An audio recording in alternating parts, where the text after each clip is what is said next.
Hola, buenas tardes. Que Dios les bendiga. Mi nombre es hermano Rigoberto y aquí estamos nuevamente reunidos a esta hora por este canal que Dios nos ha permitido podernos conocer y enlazar. A usted un abrazo y un fuerte apretón de manos que nos saluda desde donde quiera que nos esté mirando. Un saludo con todo nuestro corazón y recordemos que lo que estamos tratando de hacer con estos videos es poder conocer más de la palabra de Dios. Y la única forma en que vamos a conocer más de la palabra de Dios es escudriñando las escrituras. Es a través de la Biblia que vamos a poder conocer qué es lo que Dios nos ha dicho y nos ha dejado escritos aquí en su palabra. Es solamente a través de la Biblia que vamos a poder conocer los grandes mensajes y enseñanzas de nuestro Señor Jesucristo. Tal vez usted tenga preguntas, tal vez usted tenga algún pensamiento, tal vez usted tenga algo en mente. Y déjame decirle que solamente es la Biblia Dios a través de la palabra de Dios en la Biblia que nos da la respuesta correcta. Lo que yo piense o lo que las demás personas pensemos viene a tomar un segundo plano. Así de que el día de hoy vamos a estudiar un tema que es bien, pero bien conocido, y el tema de hoy se llama la iglesia. ¿A qué le llama usted la iglesia? ¿A un edificio de 4 paredes? ¿Usted le llama la iglesia a una doctrina X? Vamos a decir católica, vamos a decir evangélica, vamos a decir bautista, pentecostal, del séptimo día. ¿A qué le llama usted iglesia? ¿Y qué es lo que Dios se refiere en la Biblia a iglesia? La palabra iglesia significa una asamblea de personas reunidas. Y ese es el significado bíblico de la palabra iglesia. Así es de que cuando estamos reunidos es para conocer de Dios, es para alabar a Dios, es para darle honra y gloria a Dios. Pero ahora vamos a leer un poco más de lo que Dios nos enseña a través de la Biblia. En su Biblia, Reina Valera 1960, le pido nos acompañe y busque en Romanos capítulo 12, y vamos a leer ahí del versículo 4 al 5. Yo, para ahorrar un poco de tiempo, algunos versículos ya los tengo acá, y es ahí donde vamos a tomar nuestro estudio el día de hoy. Dice así, Romanos 12, versículos 1 hasta el 5. Así que, hermanos, os ruego,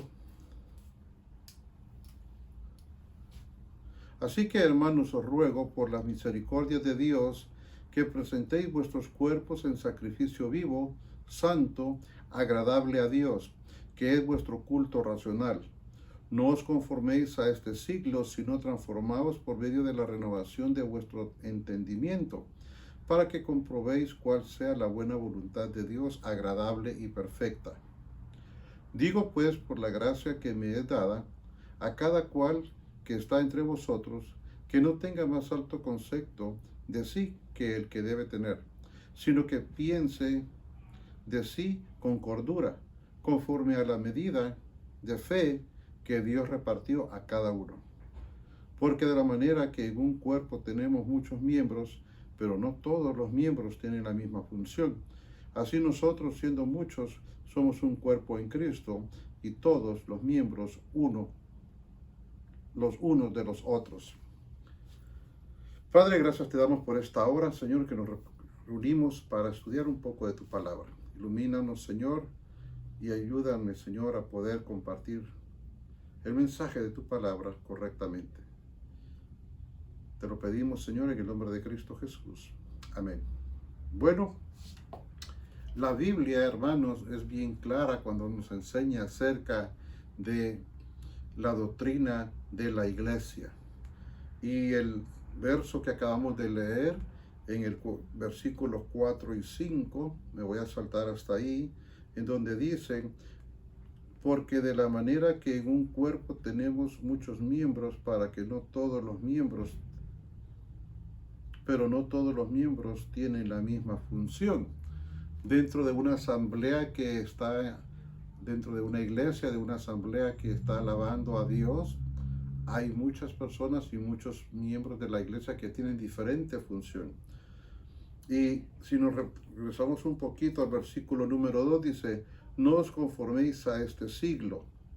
O sea, que lo que nosotros podamos conocer de Dios, y no nos conformemos, sino que sigamos escudriñando más las Escrituras.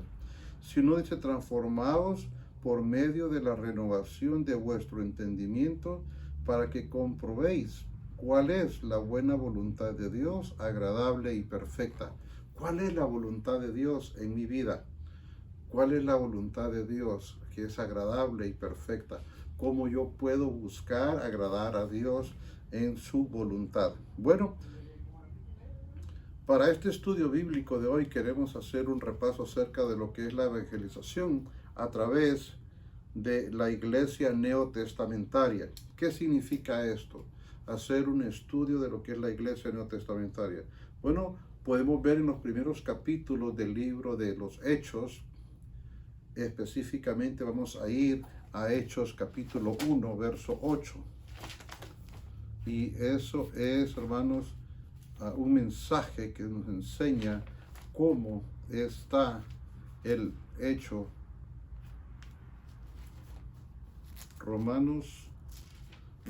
Hechos capítulo 1.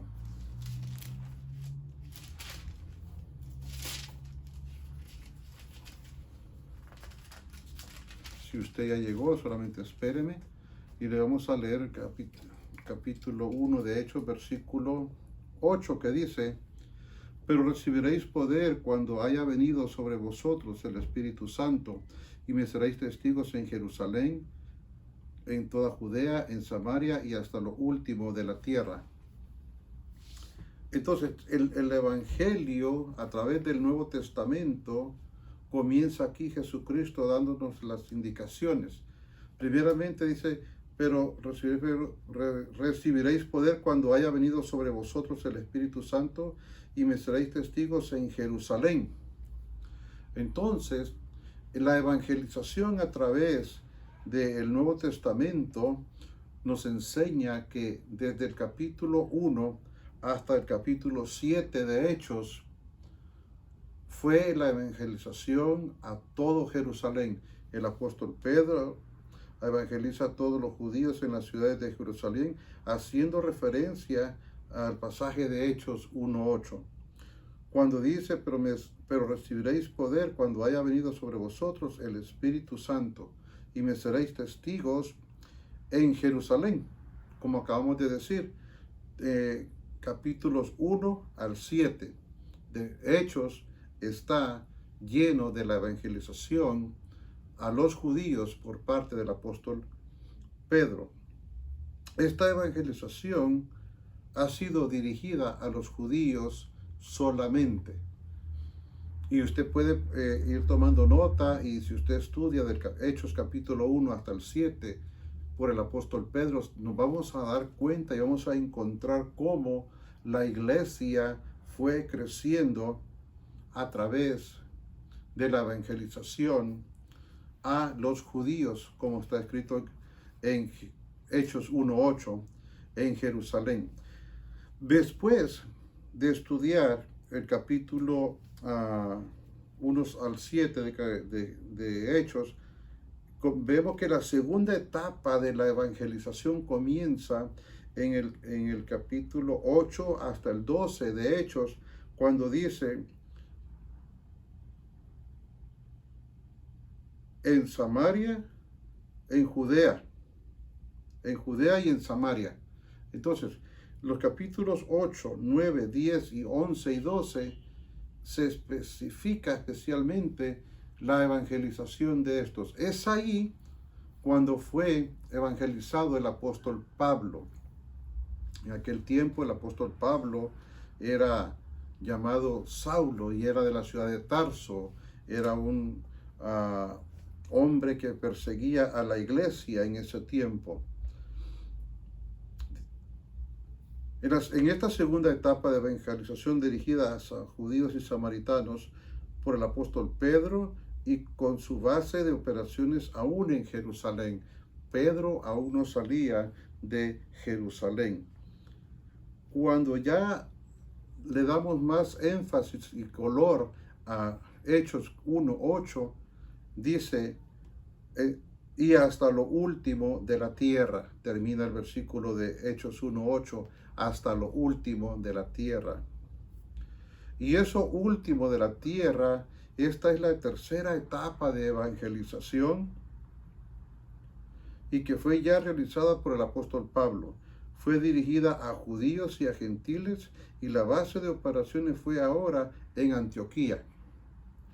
Ahora ya vemos en acción al apóstol Pablo, que ha sido convertido al cristianismo, y vemos a un hombre llamado Saulo de la ciudad de Tarso con ciudadanía romana y que era perseguidor de la iglesia, ya que era un religioso apegado porque era fariseo y había sido educado por uno de los más grandes fariseos de la época, Gamaliel. Esto significa que esta persona era alguien que conocía de la palabra de Dios, conocía muy bien las escrituras, era celoso de sus costumbres religiosos y él perseguía a los cristianos, porque Jesucristo, recordemos que vino a hacer un cambio radical, un cambio total. Entonces, ellos se enfrentaban ahora a una verdad y no lo podían tolerar. Perdón.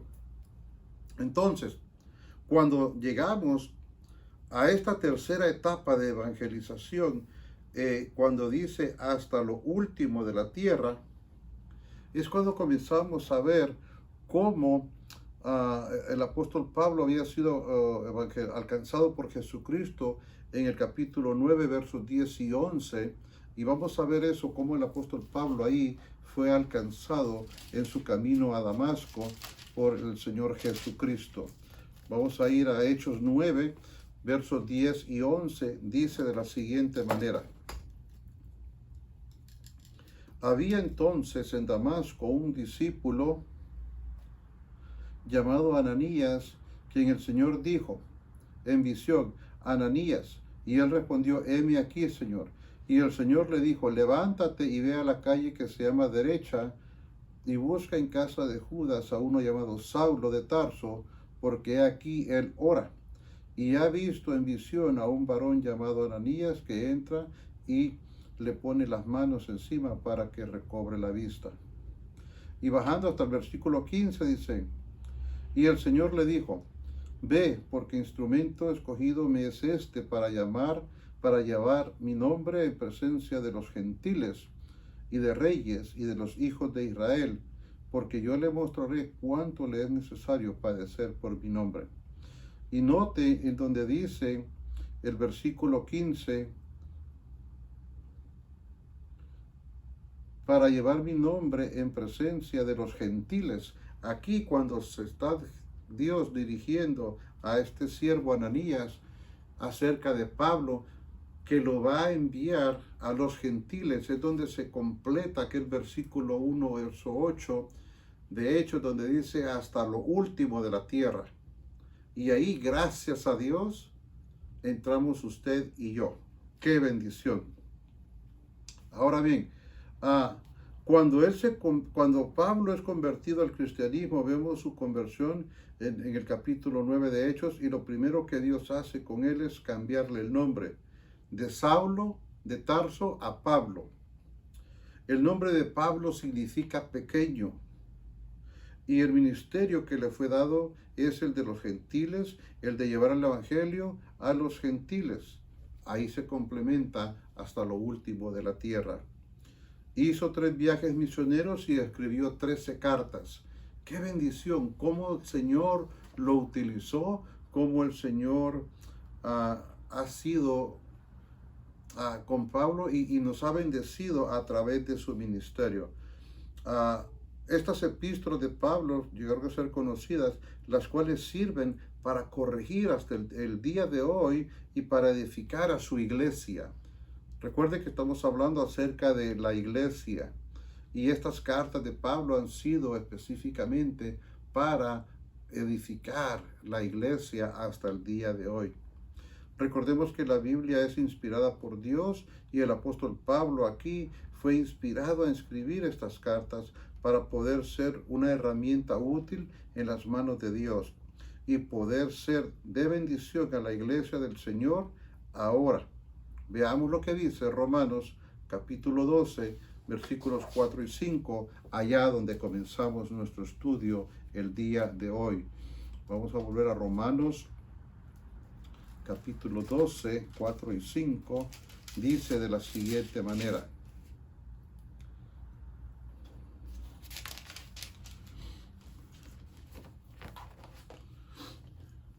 Porque de la manera que en un cuerpo tenemos muchos miembros, pero no todos los miembros tienen la misma función. Así nosotros, siendo muchos, somos un cuerpo en Cristo y todos miembros los unos de los otros. Porque de la manera que un cuerpo significa que estamos unidos a través de la palabra del Señor.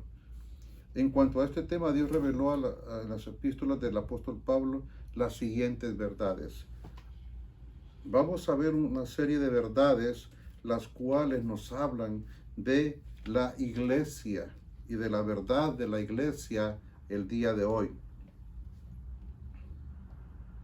Primeramente vamos a ver la organización y los oficiales de la iglesia. Eso lo encontramos en Tito capítulo 1, verso 5. Para adelantar en el tiempo, yo ya lo tengo aquí, listo, que dice así de la siguiente manera. Tito 1, verso 5.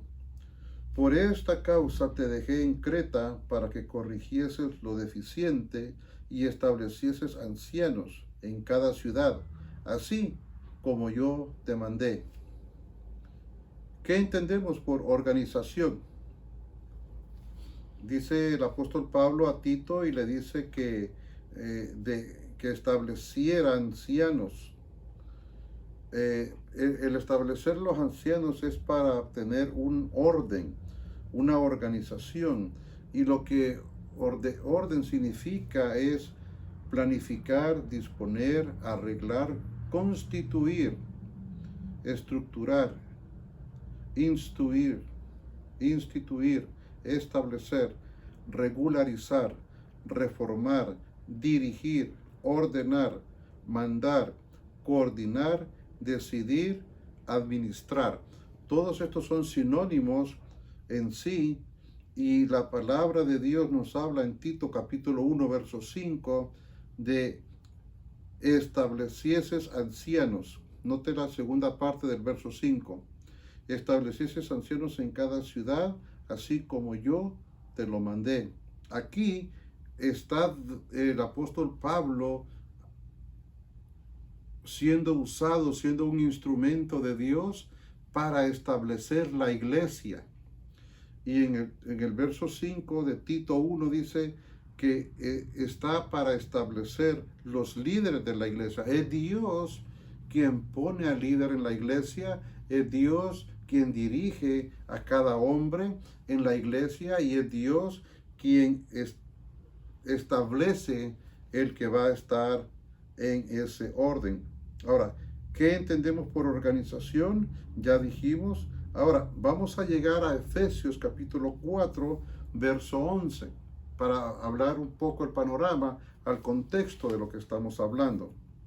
En Efesios 4:11 dice, y él mismo constituyó, es la misma palabra que estamos usando, y dice, y él mismo constituyó a unos apóstoles, a otros profetas, a otros evangelistas y a otros pastores y maestros.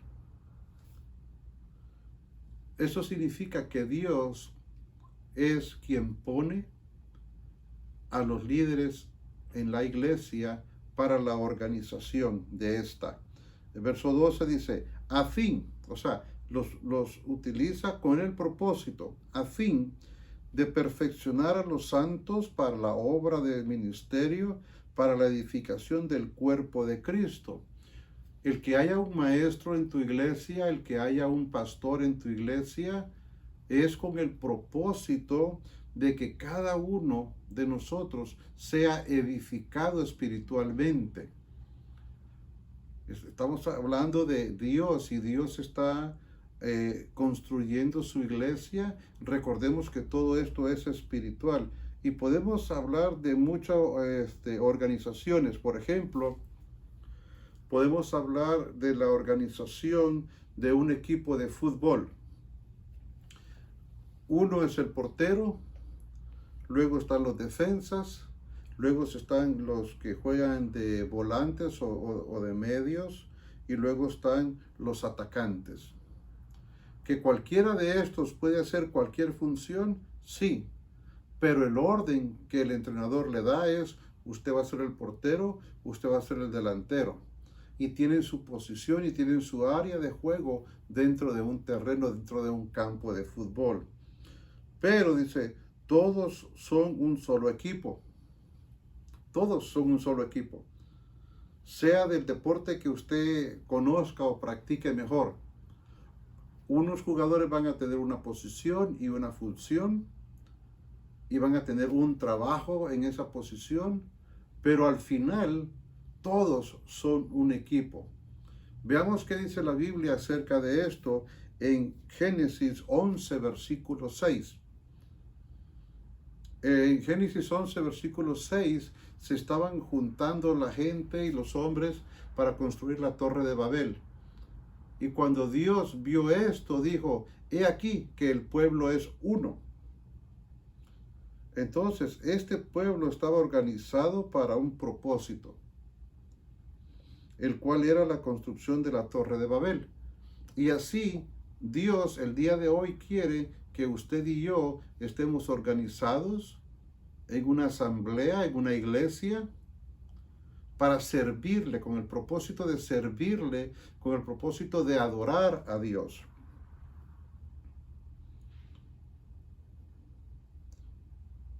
Esa es la edificación del cuerpo de Cristo que miramos en Efesios capítulo 4, versos 12. Dice Efesios 4:12, a fin de perfeccionar a los santos para la obra del ministerio, para la edificación del cuerpo de Cristo. ¡Qué bendición! Dígame si usted lo cree así.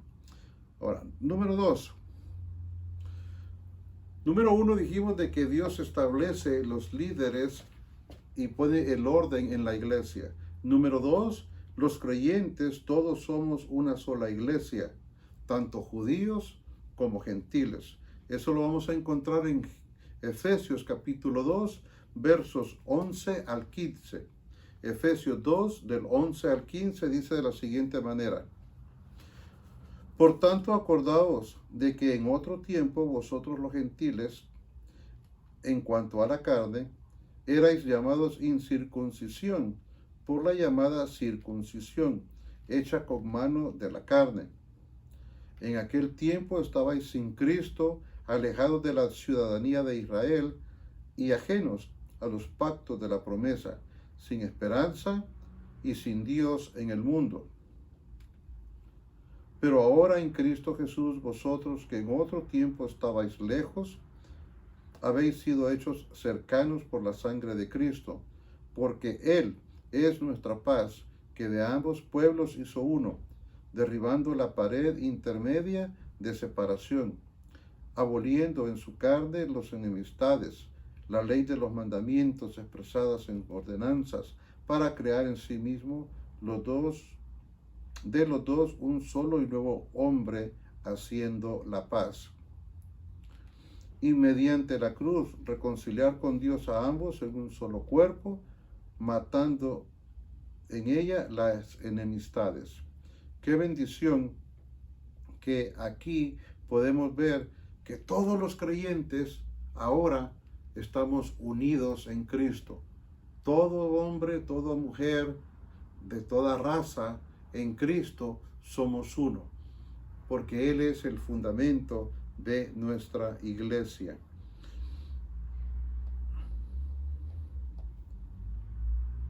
Efesios capítulo 4, verso 3 dice: un cuerpo y un espíritu, como fuisteis también llamados en una misma esperanza de vuestra vocación. Lo que antes el judío llamaba circuncisión en la carne, es lo que ahora nosotros podemos decir que es una persona que acepta a Jesucristo, porque la circuncisión no es la de la carne, no es la externa, sino la de interior, la de nuestro corazón. Y cuando una persona se arrepiente de sus pecados y reconoce a Jesucristo como su Salvador personal, Efesios capítulo 1, verso 12 dice que es sellado con el sello de la promesa, y el Espíritu Santo ya le reconoce.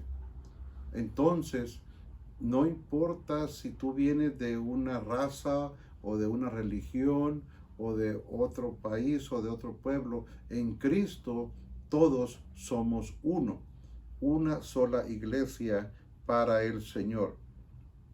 Ahora, número 3 dice que la iglesia es el cuerpo de Cristo. Por iglesia queremos decir una asamblea, como lo dijimos anteriormente, de miembros que se reúnen para adorar a Dios. Eso lo podemos ver en Efesios capítulo 1, versos 22 y 23. Efesios capítulo 1.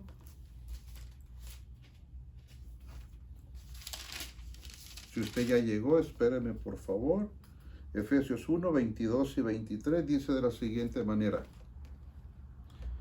y sometió todas las cosas bajo sus pies, y lo dijo, y lo dio por cabeza sobre todas las cosas a la iglesia, la cual es su cuerpo, la plenitud de aquel que todo lo llena en todo. Aquel que todo lo llena en todo, en su plenitud.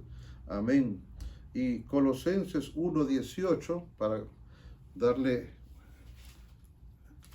más luz a lo que estamos hablando, Colosenses 1:18.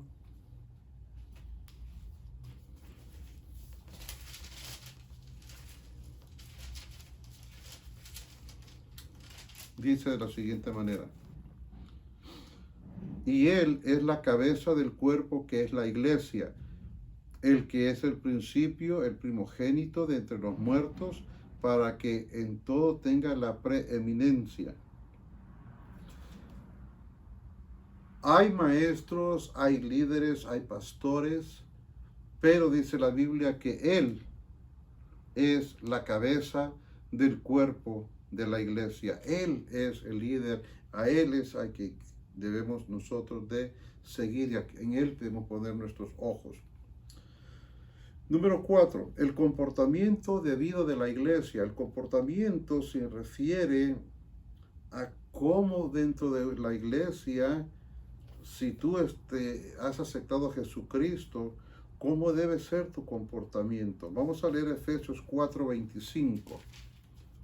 Efesios 4:25 dice de la siguiente manera. 25, vamos a leer hasta el 29. Por lo cual, desechando la mentira, hablad verdad cada uno con su prójimo, porque somos miembros los unos de los otros. Airaos, pero no pequéis, no se ponga el sol sobre vuestro enojo, ni deis lugar al diablo. El que hurtaba no hurte más, sino trabaje, haciendo con sus manos lo que es bueno, para que tenga que compartir con el que padece necesidad.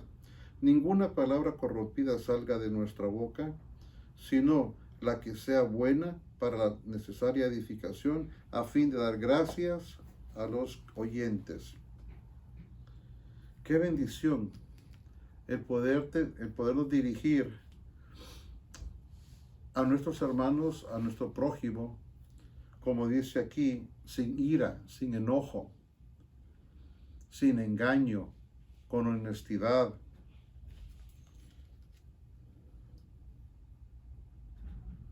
Compartiendo unos con otros. y poder ser de bendición con nuestras palabras, con nuestros pensamientos, con nuestros deseos a nuestro prójimo. Ese debería de ser el comportamiento de la iglesia, el comportamiento de cada miembro, de cada uno de nosotros, el poder dedicarnos a respetar y amar a Dios y a tu prójimo como a ti mismo. Es difícil, sabemos que las circunstancias muchas veces nos hacen pensar mal, nos hacen ir en el camino contrario de lo que Dios quiere, porque anteponemos lo que nosotros queremos, anteponemos mi pensamiento, anteponemos nuestros deseos de la carne. Pero recordemos de que Dios ha querido siempre reunir a su pueblo.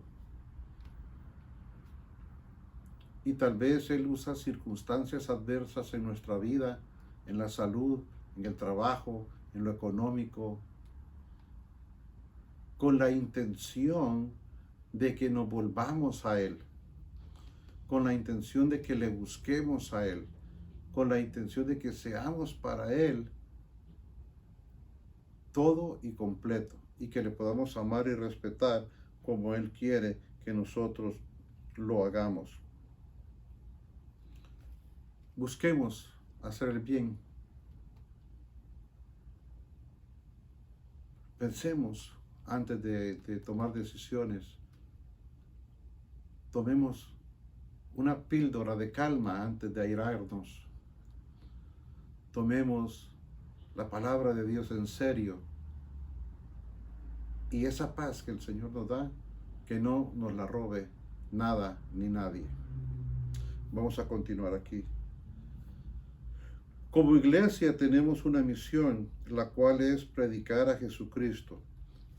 Ya sabiendo cuál es lo que Dios quiere para nosotros, ya sabiendo qué es lo que nosotros vamos a hacer, ya sabiendo qué es lo que tenemos por delante.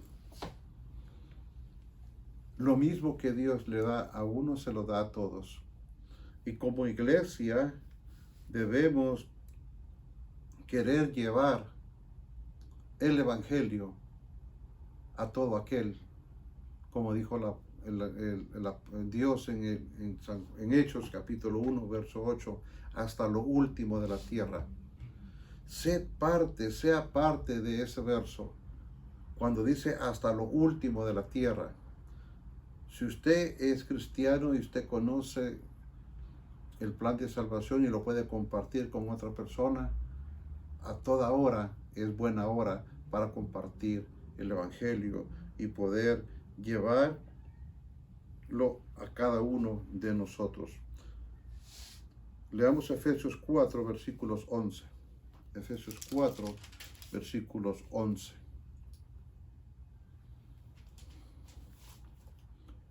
Y él mismo constituyó a unos apóstoles, a otros profetas y a otros evangelistas, a otros pastores y maestros, a fin de perfeccionar a los santos para la obra del ministerio, para la edificación del cuerpo de Cristo.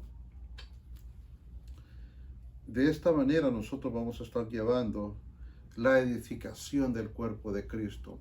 Mateo 28 dice, del verso 19 en adelante, toda potestad me es dada en el cielo y en la tierra, por lo tanto, id, vayan y hagan discípulos, id y hacer discípulos a todas las naciones, enseñándoles, bautizándoles. El Señor quiere que cada uno de nosotros le conozca. Él ya nos conoce. Él ya sabe que nosotros estamos perdidos en nuestros delitos y pecados. Él ya sabe que estamos separados de Él. Pero recordemos que separados de Él, nada podemos hacer. Separados del Señor, pensamientos, acciones, obras de buena caridad. Usted puede hacer todo lo que usted quiera, pero sin Cristo en su corazón primeramente, nada vale. Es por eso que debemos conocerle a Él primeramente para poder obedecerle, llevar el Evangelio hasta lo último de la tierra y para recibir cuál va a ser el futuro de la iglesia, cuál va a ser el futuro de aquellos que han aceptado a Jesucristo como su Salvador. Eso lo podemos ver en Primera de Tesalonicenses capítulo 4, versos 16 y 17. ¿Qué va a suceder con aquellos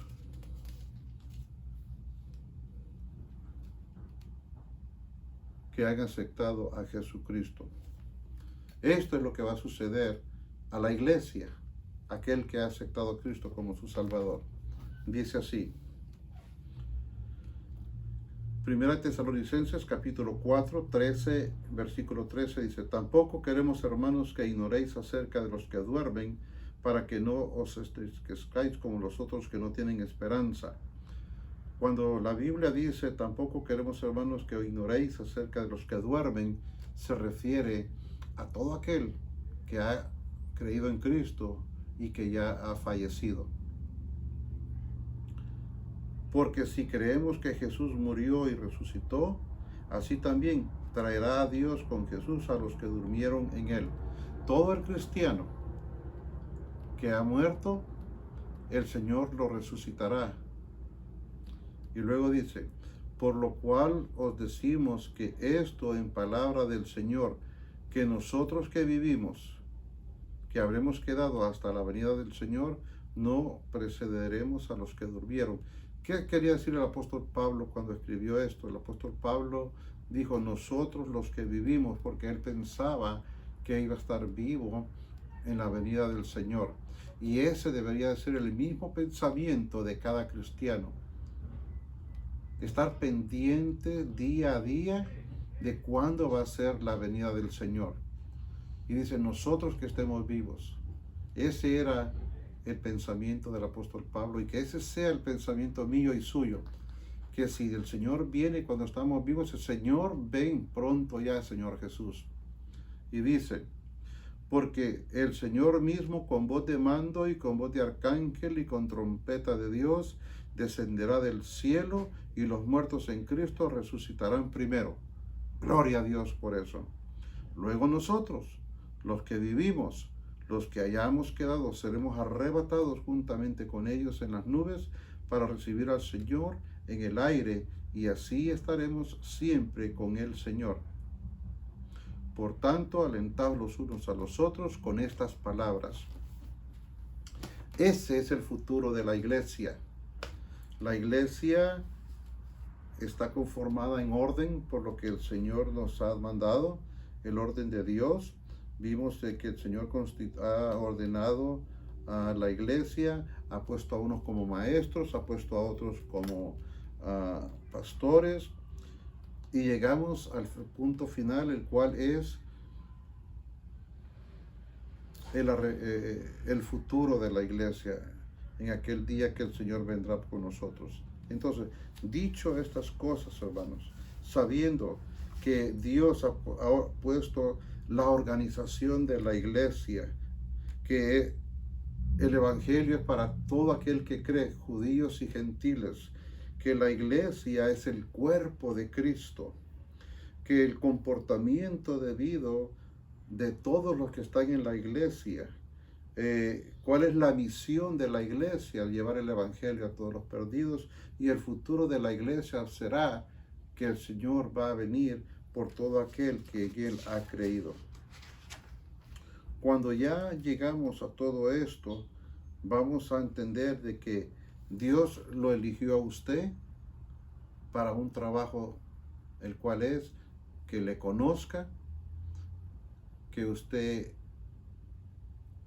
le obedezca, que usted le sirva, que usted le honre, y que a la vez usted lleve ese mismo plan de salvación a alguien que aún no le ha recibido, que no conoce a Jesucristo como su Salvador. Esa es la misión de la iglesia, esa es la visión de cada uno de nosotros, llevar el evangelio hasta lo último de la tierra. Que no se le olvide esto, Llevar el Evangelio hasta lo último de la tierra. Llevar el Evangelio hasta lo último de la tierra. Como dice Hechos capítulo 1, verso 8. Vamos a orar. Padre, te damos gracias, Señor, por este día, por esta hora que nos has permitido, Señor, poder compartir tu palabra.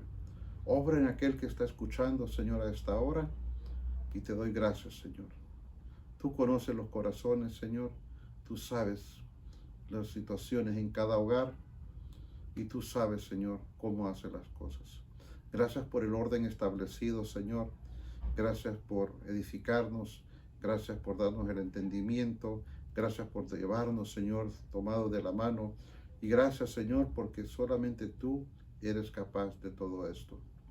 Te pido por aquellos, Señor, que aún no te conocen y que puedan, Señor, llegar al conocimiento de la verdad. Al lavamiento, Señor, de sus pecados. Todos te necesitamos, Señor.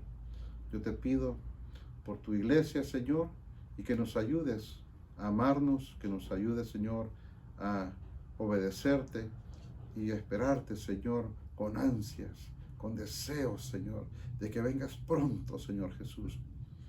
Obra en cada uno de nosotros, te pedimos, y todo lo dejamos en tus santas manos. En el nombre de Cristo Jesús oramos. Amén y amén. Bueno, muchas gracias. Que Dios me los bendiga.